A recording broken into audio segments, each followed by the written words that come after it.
अस्सलाम वालेकुम स्टूडेंट्स। आज का जो हमारा टॉपिक है वो है acid catalysed aldol condensation reaction. तो स्टूडेंट्स फ़र्स्ट ऑफ ऑल मैं आपको बता दूं कि हमने जो है प्रीवियस लेक्चर में जो था हमारा टॉपिक वो था एल्डोल कंडेंसेशन जो कि बेस कैटालाइज्ड था। तो अब हम जो रिएक्शन स्टडी कर रहे हैं एल्डोल कंडेंसेशन वो हम एसिड कैटालाइज्ड एल्डोल कंडेंसेशन जो है उसको आज स्टडी करेंगे। और इसमें सबसे पहले स्टूडेंट्स आप को मैं बताऊंगी डेफिनेशन जो है इसकी aldol acid catalysed aldol condensation reaction की डेफिनेशन। फिर हम इसको अंडरस्टैंड करने के बाद इसके बेसिक रिएक्शन की तरफ आएंगे एंड देन मैकेनिज़्म जो है इसका डिस्कस करेंगे। तो फर्स्ट ऑफ ऑल स्टूडेंट्स हम स्टार्ट लेते हैं डेफिनेशन से जो कि हमारा फर्स्ट स्टेप है। तो डेफिनेशन जो है वो क्या है कि एसिड कैटालाइज्ड एल्डोल कंडेंसेशन है। तो इसका मतलब कि ये जो प्रोसेस होगा वो एसिड की प्रेजेंस में होगा, एसिड जो है इसको कैटालाइज करेगा। तो स्टूडेंट्स डेफिनेशन स्टार्ट लेते हैं डेफिनेशन से कि the acid catalysed aldol condensation begins with the conversion of an aldehyde और कीटोन टू एन इनोल। कि आपने सबसे पहले क्या करना है कि ये एसिड कैटालाइज्ड है, सबसे पहले आपने ये करना है कि इसमें जो है एल्डिहाइड ले रहे हैं या आप कीटोन ले रहे हैं, ये आप पर डिपेंड करता है। लेकिन जो भी, अब जैसे मैंने एल्डिहाइड लिया, ठीक है, लेट्स सपोज, तो आपने क्या किया कि एल्डिहाइड, दो एल्डिहाइड्स ले लिए। एक एल्डिहाइड ऐसा लेना है जो कि क्या हो, इनोलाइजेबल हो, यानी कि इनोल में कन्वर्ट हो सकता हो। और दूसरा जो एल्डिहाइड लेना है वो नॉन इनोलाइजेबल होना चाहिए, ठीक है। तो इस तरह से आपने मैंने आपको बताया कि बिगिन करना है रिएक्शन को with the conversion of an aldehyde to an enol, यानी कि enolizable form, which then attacks another aldehyde जो कि क्या होगा, नॉन इनोलाइजेबल होगा, which have been activated by protonation of the carbonyl oxygen. क्योंकि अब वो उसके अंदर एक्टिव हाइड्रोजन नहीं है, नॉन इनोलाइजेबल है, तो हमने उसको एक्टिवेट करना है, किससे, प्रोटोनेशन करनी है उसकी कार्बोनाइल ऑक्सीजन पे। तो इस प्रोसेस को हम कहते हैं, this is refer to as aldol addition reaction. क्योंकि अभी स्टूडेंट्स हमने इसमें से वाटर रिमूव नहीं किया हुआ, तो ये एल्डोल कंडेंसेशन रिएक्शन नहीं हुआ, बल्कि अभी ये एल्डोल एडिशन रिएक्शन होगा। और उस टाइम पे जो आपको प्रोडक्ट ऑब्टेन होगी उसको हम कहते हैं एल्डोल एडिशन प्रोडक्ट। स्टूडेंट्स अभी आपका रिएक्शन यहाँ पर कंप्लीट नहीं हुआ, यानी कि अभी यहाँ पर रिएक्शन आपका हाफ होगा। फर्दर अब क्या होगा कि जब आपको एल्डोल एडिशन प्रोडक्ट ऑब्टेन होगी, then this from this aldol addition product one molecule of water is removed. तो वाटर का मॉलिक्यूल जो है इसमें से रिमूव हो जाएगा। then this process is referred to as the aldol condensation reaction या aldol condensation प्रोसेस हम उसे कहते हैं, क्योंकि अब उसमें से वाटर रिमूव हो चुका है। तो उस टाइप की जो उसमें से जो प्रोडक्ट ऑब्टेन होगी इस रिएक्शन से, हम उसको कहते हैं एल्डोल कंडेंसेशन प्रोडक्ट। तो स्टूडेंट्स आपको पता चल गया कि acid catalysed aldol condensation reaction जो है इसमें आपके बेसिकली दो तरह के प्रोसेसेस हो रहे हैं, यानी कि रिएक्शंस हो रहे हैं। एक एल्डोल एडिशन, फर्स्ट क्या होगा कि एल्डोल एडिशन रिएक्शन होगा जो कि आपको एल्डोल एडिशन प्रोडक्ट देगा।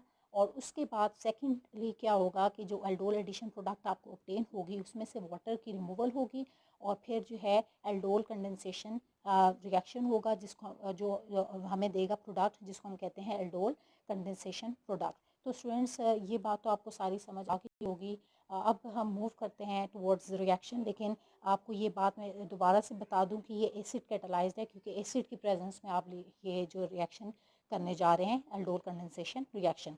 तो स्टूडेंट्स अब हम जो है रिएक्शन की तरफ आते हैं और देखते हैं कि किस तरह से जो है ये दोनों स्टेप्स होंगे और आपका जो है acid catalysed aldol condensation reaction वो प्रोसीड करेगा।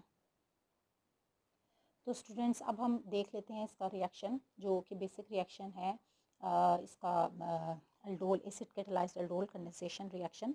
तो स्टूडेंट्स आप देख सकते हैं कि यहाँ पर हमने जो एल्डिहाइड लिया है, फर्स्ट ये आपका एसिड एल्डिहाइड है जो कि क्या है, इनोलाइजेबल एल्डिहाइड, यानी कि इसको इनोल फॉर्म में हम कन्वर्ट कर सकते हैं क्योंकि इसके पास एक्टिव हाइड्रोजन जो है वो प्रेजेंट है। ये आपके पास कार्बोनाइल कार्बन है, कार्बोनाइल ग्रुप है, नेक्स्ट कार्बन ये अल्फ़ा कार्बन है। तो इसके साथ ये जो हाइड्रोजन अवेलेबल इसके पास हैं ये क्या हैं, अल्फ़ा हाइड्रोजन है। तो अल्फ़ा हाइड्रोजन अवेलेबल हैं, एक्टिव हाइड्रोजन है, जो कि एक्टिव हाइड्रोजन होते हैं। तो ये जो है इनोलाइजेबल एल्डिहाइड है, ठीक है, हम इसको इनोल फॉर्म में कन्वर्ट कर सकते हैं। स्टूडेंट्स नेक्स्ट जो है आपका aldehyde that is non enolisable aldehyde, क्योंकि इसके अंदर यहाँ पर जो है एक्टिव हाइड्रोजन अवेलेबल नहीं है। तो ये आपने ले लिया बेंजल्डिहाइड, बेंजल्डिहाइड जो कि नॉन इनोलाइजेबल एल्डिहाइड है। और ये वाला जो एल्डिहाइड है दैट इज़ एसिड एल्डिहाइड जो कि क्या है आपके पास, इनोलाइजेबल एल्डिहाइड है। तो स्टूडेंट्स यहाँ पर इनोलाइजेबल और नॉन इनोलाइजेबल किस एस्पेक्ट से हम इनको कह रहे हैं कि यहाँ पर एक्टिव हाइड्रोजन के पास अवेलेबल है, तो हम कहते हैं कि अल्फ़ा हाइड्रोजन प्रेजेंट है, और यहाँ पर क्या है, no alpha hydrogen is available. So ये हो गया नॉन इनोलाइजेबल एल्डिहाइड। तो अब स्टूडेंट्स क्या होगा कि ये सारा रिएक्शन होगा in the presence of HCl। आपने एसिड कैटालाइज्ड रिएक्शन है, क्योंकि एसिड के प्रेजेंस में आप इसको कैटालाइज करेंगे, तो एसिड कैटालाइज्ड रिएक्शन है, एसिड की प्रेजेंस में ये रिएक्शन होगा। तो स्टूडेंट्स आपको जो प्रोडक्ट मिलेगी, मैंने स्टार्ट में नहीं बताया कि आपको जो प्रोडक्ट मिल रही है एल्डोल एडिशन प्रोडक्ट, ठीक है। तो वो याद रखिएगा कि वो आपके पास बीटा हाइड्रोक्सी कार्बोनाइल कंपाउंड ये आपको ऑब्टेन होगा। अभी हम देखेंगे मैकेनिज्म के थ्रू भी कि किस तरह से यहाँ पर ये जो है OH में OH आपको मिला और यहाँ पर ये कार्बोनाइल एल्डिहाइड ग्रुप मिला। तो ये बीटा हाइड्रोक्सी कार्बोनाइल कंपाउंड आपको ऑब्टेन होगा, जो कि स्टूडेंट्स बेसिकली हमारी क्या होगी, प्रोडक्ट होगी एल्डोल एडिशन प्रोडक्ट। तो स्टूडेंट्स यहाँ तक जो है मैं आपको इसको हाईलाइट भी कर देती हूँ कि ये जो प्रोसेस हो रहा है यहाँ से लेकर यहाँ तक, ठीक है, ये यहाँ तक ये सारा जो प्रोसेस है यहाँ तक हो रहा है, जिसके थ्रू आपको बीटा हाइड्रोक्सी कार्बोनाइल कंपाउंड मिल रहा है। तो इस प्रोसेस को हम कहते हैं एल्डोल एडिशन, एल्डोल एडिशन या एल्डोल एडिशन रिएक्शन कहते हैं। और ये जो प्रोडक्ट इसमें आपको ऑब्टेन हो रही है, इसको हम कहते हैं एल्डोल एडिशन प्रोडक्ट, या सिंपली इसको कहते हैं एल्डोल। एल्डोल क्यों कह रहे हैं, क्योंकि यहाँ पर जो प्रोडक्ट है इसके अंदर एल्डिहाइड ग्रुप प्रेजेंट है, और बीटा पोजीशन पे आप देख सकते हैं ये अल्फ़ा पोजीशन है और ये बीटा पोजीशन है। तो बीटा पोजीशन पे ये हाइड्रोक्सी ग्रुप अटैच्ड है, तो इसी वजह से हम कहते हैं aldehyde, aldehyde plus aldehyde plus alcohol, यानी कि हाइड्रोक्सिल OL OH ग्रुप जो है ये प्रेजेंट है, अल्कोहल ग्रुप प्रेजेंट है, that's why this product is called as aldol. तो दोनों फंक्शनैलिटीज़ इसके अंदर प्रेजेंट हैं। तो स्टूडेंट्स इसी वजह से हम इसको कह रहे हैं कि ये क्या है, एल्डोल है। और ये स्टूडेंट्स रिएक्शन इसको हम कहते हैं एल्डोल एडिशन रिएक्शन, और जो प्रोडक्ट है इसको हम एल्डोल एडिशन प्रोडक्ट कहेंगे या सिंपली एल्डोल कहेंगे। अब स्टूडेंट्स ये तो हमारा फर्स्ट स्टेप होगा। फिर सेकंड स्टेप में क्या होगा कि ये वाटर की रिमूवल होगी, 1 मॉलिक्यूल ऑफ वाटर रिमूव होगा इसमें से। और कैसे रिमूव होगा उसको हम मैकेनिज्म के थ्रू भी देखेंगे, लेकिन यहाँ पर भी मैं आपको बता देती हूँ कि यहाँ से ये OH रिमूव होगा और यहाँ से ये एक्टिव हाइड्रोजन यहाँ से रिमूव हो जाएगी एक। तो इस तरह से वाटर का मॉलिक्यूल यहाँ से रिमूव होगा, और आपको जो है फाइनल प्रोडक्ट जो कि हम कहते हैं कि एल्डोल एडिशन प्रोडक्ट नहीं बल्कि एल्डोल कंडेंसेशन प्रोडक्ट जो अब ऑब्टेन होगी उस फ्रॉम एल्डोल एडिशन प्रोडक्ट, उसे हम कहते हैं एल्डोल कंडेंसेशन प्रोडक्ट। तो ये आपको alpha beta unsaturated carbonyl compound obtain होगा। तो ये स्टूडेंट्स कार्बोनाइल कंपाउंड है आपका C डबल बॉन्ड O, इससे नेक्स्ट कार्बन ये अल्फ़ा कार्बन, और ये आपके पास बीटा कार्बन, और ये सारा पार्ट जो है अनसैचुरेटेड है क्योंकि इसके अंदर डबल बॉन्ड प्रेजेंट है। तो alpha beta unsaturated carbonyl compound, क्योंकि ये कार्बोनाइल कंटेनिंग कंपाउंड है, तो इस वजह से यहाँ पर ये एल्डिहाइड है तो आप इसे कहेंगे alpha beta unsaturated aldehyde compound. तो स्टूडेंट्स यहाँ से यहाँ तक जो नेक्स्ट मैंने आपको कहा कि ये 2 स्टेप्स में होता है। तो फर्स्ट प्रोसेस तो आपने देख लिया कि हमने इसे कहा था कि एल्डोल एडिशन प्रोसेस है, ये एल्डोल एडिशन प्रोडक्ट है, रिएक्शन है यहाँ से लेकर यहाँ तक। और स्टूडेंट्स यहाँ से लेकर यहाँ तक अब फर्दर जो आपको प्रोडक्ट ऑब्टेन होगी, इस रिएक्शन को हम कहते हैं aldol condensation, aldol condensation reaction, aldol condensation reaction कहेंगे। और जो प्रोडक्ट होगी उसको हम कहेंगे एल्डोल कंडेंसेशन प्रोडक्ट, जो कि क्या होगी आपके पास aldol condensation product, that is alpha beta unsaturated carbonyl compound. तो स्टूडेंट्स आपने जो है मैंने आपको अच्छे तरीके से रिएक्शन के बारे में बता दिया है। अब हम इसके मैकेनिज़्म को जब स्टडी करेंगे तो आपका जो जितना भी कॉन्सेप्ट है वो सही से क्लियर हो जाएगा।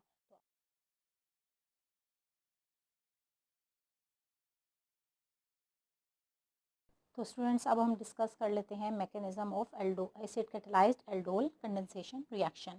तो स्टूडेंट्स सबसे पहले जो है आपको पता हो मैकेनिज्म की अगर हम बात करें तो जो एल्डोल कंडेंसेशन रिएक्शन है, acid catalysed aldol condensation reaction, तो इसमें जो है ये 3 बेसिक स्टेप्स इन्वॉल्व हैं। तो सबसे फर्स्ट स्टेप जो है हमारा स्टेप नंबर 1, उसमें क्या होगा कि आपने जो एसिटल्डिहाइड है दैट इज़ इनोलाइजेबल एल्डिहाइड मैंने आपको कहा था, तो इसको आपने क्या कन्वर्ट करना है, ये जो एसिटल्डिहाइड है इसको आपने इसको फर्स्ट स्टेप में इनोल फॉर्म में कन्वर्ट करना है। तो इसको हम इनोल फॉर्म में कैसे कन्वर्ट करेंगे कि ये जो आपके पास एसिटल्डिहाइड है इसके अंदर मैंने इसको इस फॉर्म में कन्वर्ट कर दिया है कि जस्ट आपको एसिडिक हाइड्रोजन दिखाने के लिए जो कि मोर एक्टिव हाइड्रोजन होते हैं। तो ये कार्बोनाइल कार्बन से नेक्स्ट कार्बन अल्फ़ा कार्बन है और ये हाइड्रोजन जो इसके साथ अटैच्ड हैं ये अल्फ़ा हाइड्रोजन जो कि एक्टिव हाइड्रोजन होते हैं। तो स्टूडेंट्स क्या होता है कि ये जो एक्टिव हाइड्रोजन होता है ये मूव कर जाता है टुवर्ड्स दिस कार्बोनाइल ऑक्सीजन। ये जो कार्बोनाइल का ऑक्सीजन होता है इसकी तरफ ये माइग्रेट कर जाता है और माइग्रेट करने के बाद यहाँ पर जो है ये इस तरह से अटैच हो जाता है। अब यहाँ पर मैं इसको आपको रिप्रेजेंट कर देती हूँ। ये वाला हाइड्रोजन अब यहाँ से यहाँ पर माइग्रेट कर गया है, ठीक है। और माइग्रेट करने के बाद अब यहाँ पर आप देखें तो ऑक्सीजन ने कितने बॉन्ड्स बनाए हुए हैं, 3 बॉन्ड्स बनाए हुए हैं, 2 ये वाले और तीसरा इस हाइड्रोजन के साथ। तो ऑटोमेटिकली इसके ऊपर क्या आ जाएगा, प्लस चार्ज आ जाएगा। तो प्लस चार्ज आने की वजह से अब क्या होगा कि ये वाला जो बॉन्ड है, जब ये हाइड्रोजन यहाँ पर माइग्रेट कर जाएगा टुवर्ड्स दिस कार्बोनाइल ऑक्सीजन, तो ये जो सिंगल बॉन्ड है ये कन्वर्ट यहाँ से माइग्रेट कर जाएगा, शिफ्ट कर जाएगा टुवर्ड्स दिस पोजीशन। तो ऑटोमेटिकली क्या होगा कि यहाँ से ये बॉन्ड यहाँ पर शिफ्ट कर जाएगा, यहाँ से electron density towards this oxygen shift कर जाएगी, यानी कि यहाँ पे ये जो ऑक्सोनियम आयन था अब ये क्या हो जाएगा, वैलेंसी सेटिस्फाइड हो जाएगी, तो ऑक्सीजन के ऊपर चार्ज खत्म हो जाएगा। तो इस तरह से स्टूडेंट्स ये आप देखेंगे नेक्स्ट फॉर्म जो है that is CH2 double bond, फिर कार्बन, फिर सिंगल बॉन्ड रह जाएगा और OH और साथ में ये हाइड्रोजन। तो ये इनोल फॉर्म जो है इस एसिटल्डिहाइड की, ये इनोल फॉर्म जो है वो उसमें कन्वर्ट हो गया एसिटल्डिहाइड की, ये कीटो फॉर्म है और इसकी ये जो है इनोल फॉर्म है। तो अब ये इनोल फॉर्म जो है एक्ट करेगी एज अ न्यूक्लियोफाइल। तो हमने ये फर्स्ट स्टेप में न्यूक्लियोफाइल जो है वो जनरेट किया है। अब स्टूडेंट्स सेकंड स्टेप की अगर हम बात करें तो सेकंड स्टेप में जो आपने लिया था बेंजल्डिहाइड, इसको मैं लिख देती हूँ यहाँ पर, बेंजल्डिहाइड जो कि क्या था, नॉन इनोलाइजेबल, क्योंकि इसके अंदर एक्टिव हाइड्रोजन नहीं था, एक्टिव हाइड्रोजन एब्सेंट था। तो एक्टिव हाइड्रोजन एब्सेंट होने की वजह से अब हमने क्या करना है, इसको कैसे एक्टिवेट करते हैं, मैंने आपको स्टार्ट में डेफिनेशन में बताया था कि इसको हम एक्टिवेट करते हैं बाय प्रोटोनेशन। आप प्रोटोनेशन कैसे करेंगे, एसिड कैटालाइज्ड, यानी कि HCl जो हमने कहा कि ये acid catalysed aldol condensation reaction है, तो इसमें यहाँ पर जो है एसिड यूज़ होगा और वो एसिड कैटालिस्ट क्या करेगा कि यहाँ पर ये जो ऑक्सीजन है इधर जाके इस ऑक्सीजन के ऊपर अटैक करेगा और यहाँ पर इस जो हो जाएगी प्रोटोनेशन हो जाएगी। तो ऑटोमेटिकली यहाँ पर भी अब क्या है, ऑक्सीजन के ऊपर, ऑक्सीजन ने 3 बॉन्ड्स बनाए हुए हैं तो ऑक्सीजन के ऊपर ऑटोमेटिकली प्लस चार्ज जनरेट हो जाएगा और ये क्या होगा कि एक्ट करेगा एज एन इलेक्ट्रोफाइल। अब यहाँ पर ये जो है आपके सेकंड स्टेप में जो जनरेट हुआ है ये इलेक्ट्रोफाइल है और फर्स्ट स्टेप में आपने जनरेट किया था न्यूक्लियोफाइल। तो अब स्टूडेंट्स स्टेप नंबर 3 की तरफ मूव करते हैं, जिसमें क्या होगा कि जो आपका न्यूक्लियोफाइल है यानी कि ये जो इनोल फॉर्म है ये अटैक करेगी, न्यूक्लियोफिलिक अटैक करेगी on this electrophilic centre carbon के ऊपर। तो फिर इस तरह से हमारा जो स्टेप नंबर 3 है वो प्रोसीड करेगा। तो अब हम स्टूडेंट स्टेप नंबर 3 की तरफ मूव करते हैं कि किस तरह से ये अटैक पॉसिबल होगा। तो स्टूडेंट्स ये है अब आपका स्टेप नंबर 3, जिसमें हमने अभी डिस्कस किया कि फर्स्ट स्टेप और सेकंड स्टेप में आपने जो है फर्स्ट स्टेप में न्यूक्लियोफाइल जनरेट किया था, ठीक है, इनोल फॉर्म थी जो कि एसिटल्डिहाइड की, और सेकंड स्टेप में इलेक्ट्रोफाइल जनरेट हुआ था। तो अब थर्ड स्टेप है ये आपका स्टेप नंबर 3, और इस स्टेप नंबर 3 में क्या होगा कि ये जो आपका न्यूक्लियोफाइल है ये अटैक करेगा ऑन दिस इलेक्ट्रोफाइल।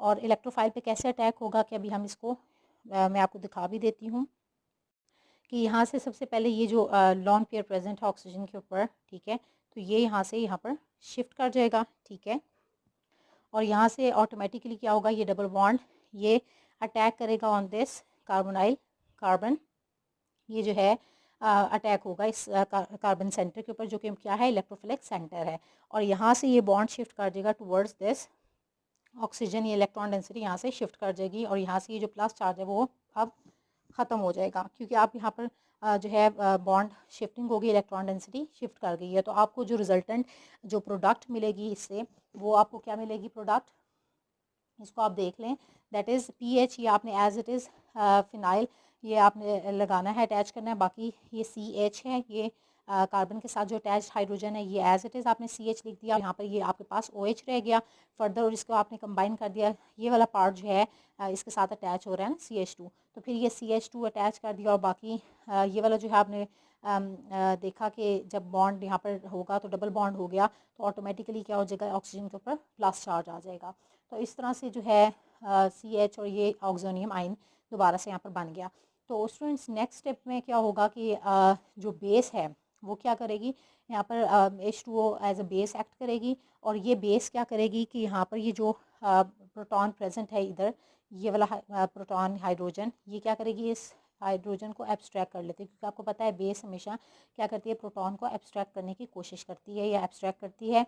तो ऑटोमेटिकली क्या होगा कि जब यहाँ से ये प्रोटॉन को एब्स्ट्रैक्ट करेगी तो ये क्या हो जाएगा, हम इसे कहते हैं कि -H3O पॉजिटिव, यानी कि यहाँ से ये फिर H2O के बजाय अब H3O की पॉजिटिव की फॉर्म में ये क्या हो जाएगा, निकल जाएगा यहाँ से प्रोटॉन, और इसको हम कहते हैं इस स्टेप को डी प्रोटोनेशन, यानी कि डी प्रोटोनेशन हो गई है। अब डी प्रोटोनेशन होने के बाद स्टूडेंट्स आपको जो प्रोडक्ट मिलेगी वो क्या होगी, आपने बाकी प्रोडक्ट एज इट इज़ देखे हैं, PH CH OH and that is CH2, और उसके बाद जो है यहाँ से सिर्फ हाइड्रोजन रिमूव हो गई हुई है, और बाकी प्रोडक्ट आपने एज इट इज़ लिख लेनी है।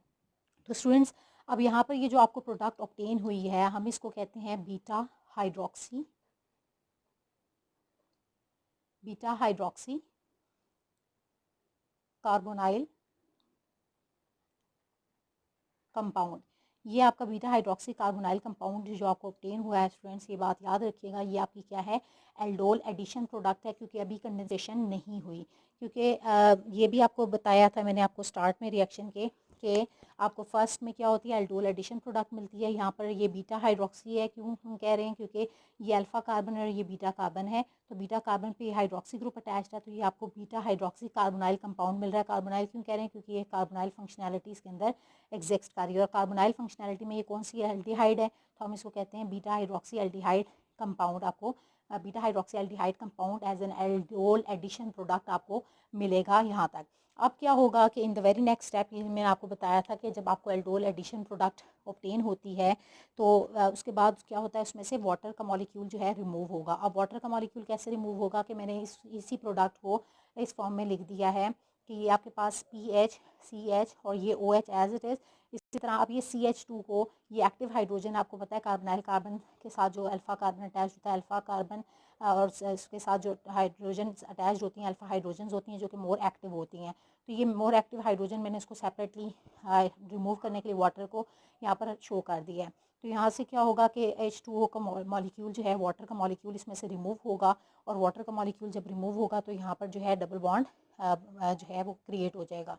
तो स्टूडेंट्स यहाँ पर अगर आप देखें तो ये नेक्स्ट जो इसका फाइनल प्रोडक्ट आपको ऑब्टेन होगी, जो कि हम कहते हैं एल्डोल कंडेंसेशन प्रोडक्ट। तो ये क्या होगा कि PH CH डबल बॉन्ड, यहाँ पर अब मैंने आपको बताया था कि डबल बॉन्ड क्रिएट हो जाएगा, फिर CH double bond O and H, ये आपको फाइनल प्रोडक्ट ऑब्टेन होगी।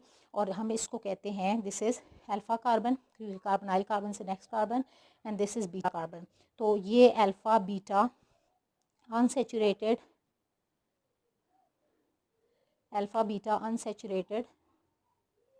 कार्बोनाइल कंपाउंड, ये स्टूडेंट्स आपको क्या होगा, फाइनल प्रोडक्ट ऑब्टेन होगी, जिसको हम कहते हैं alpha beta unsaturated carbonyl compound, जो कि आपकी एल्डोल कंडेंसेशन प्रोडक्ट है। तो स्टूडेंट्स ये एल्डोल कंडेंसेशन प्रोडक्ट है। और दूसरी बात ये मैंने आपको बता दिया कि अल्फा बीटा अनसेचुरेटेड क्यों कह रहे हैं, क्योंकि यहाँ पर अल्फा और बीटा पोजीशन पे ये अनसेचुरेशन जो है वो एग्जिस्ट कर रही है, क्योंकि डबल बॉन्ड है, तो इस वजह से अल्फा बीटा अनसेचुरेटेड। और कार्बोनाइल कंपाउंड में यहाँ पर एल्डिहाइड है, तो आप इसे कहेंगे alpha beta unsaturated aldehyde compound जो आपको ऑब्टेन हुआ है।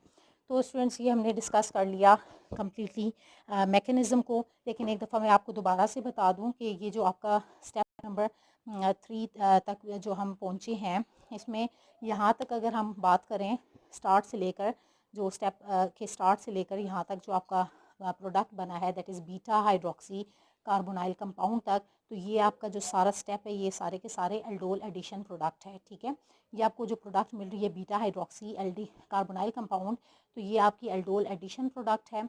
जबकि जब इसमें से वाटर का मॉलिक्यूल रिमूव हो जाएगा तो यहाँ से ऑनवर्ड ये जो फाइनल प्रोडक्ट आपको मिल रही है alpha beta unsaturated carbonyl compound, तो ये आपकी एल्डोल कंडेंसेशन प्रोडक्ट है। तो स्टूडेंट्स इस तरह से हमने जो है एसिड कैटलाइज्ड जो है हमने मैकेनिज़्म को डिस्कस कर लिया, acid catalysed aldol condensation reaction को। तो स्टूडेंट्स होप्स हो कि आपको जो है इससे रिलेटेड सब कुछ समझ आ गया है।